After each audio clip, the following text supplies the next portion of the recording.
300 ফিটে একটা দোকান দেখা যাইতেছে, তো আয় তো চল তো এখানে যাই। মনে হয় ফুডকার্ট। আচ্ছা দেখা যাক কি এখানে। আসসালামু আলাইকুম ভাই। ওয়ালাইকুম আসসালাম ভাই, ভালো আছেন? হ্যাঁ ভাই, আপনাদের এখানে কি পাওয়া যায় ভাই? আমাদের এখানে আমরা তো মেনু কার্ডে অনেক কিছুই লিখে রাখছি, তবে আপাতত যেগুলো অ্যাভেলেবল আছে তার মধ্যে হচ্ছে রেগুলার বার্গার, মানে বার্গার টাইপের আপনি যা যা আছে মোটামুটি সব ধরনেরই পাবেন। পিৎজাগুলো পাবেন অ্যাভেলেবল, সাব স্যান্ডউইচ এগুলো পাবেন,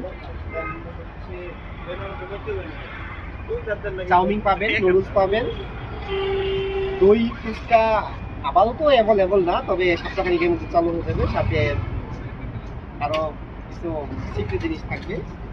ঠিকানা ও আচ্ছা ভাই, এটা ঠিকানাটা কোথায় ভাই? ঠিকানাটা হচ্ছে লোকেশনটা? পূর্বাচল 300 ফিট। যদি কুড়িল থেকে আসেন তাহলে হচ্ছে যে গুল চত্বর আমরা বাইগাল চত্বর করি, সেটা হচ্ছে 4 নম্বর চত্বর, হ্যাঁ 4 নম্বর গুল চত্বর। আর যদি কাঞ্চন ব্রিজ থেকে আসেন তাহলে হচ্ছে 2 নম্বর চত্বরে।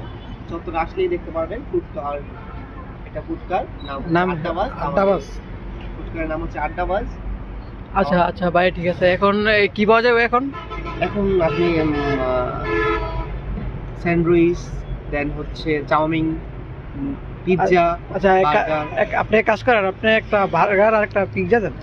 ঠিক আছে, তো আপনি তো ভাই আমাদের পুরনো কাস্টমার, আপনি একটু রিভিউ দিবেন ভিডিওতে যে আসলে আপনি যে একবার না অনেকবারই খেয়েছেন, আমাদের টেস্টগুলো কেমন ছিল। না ইনশাল্লাহ, আগে তো খেয়েছি, এবার অনেক ভালো লাগছে, এই জন্যই তো আবার আসছি। বন্ধু বান্ধব নিয়ে আসলাম, এখন ওদের খাওয়াই। জি, খাওয়াই ধন্যবাদ দেখা ভাই। যাক। আরেকটা জিনিস আমি ভিডিওতে বলে দিই, আমাদের দোকানটা হচ্ছে বিকেল 4টা থেকে রাত্র 12টা 1টা পর্যন্ত খোলা থাকে। হ্যাঁ ধন্যবাদ ভাই বলার জন্য। একটু বানানো তাড়াতাড়ি, ঠিক আমরা আছে, চলে যাবো। রাখার জন্য 2 মিনিট ওয়েট করবেন। আচ্ছা ভাই।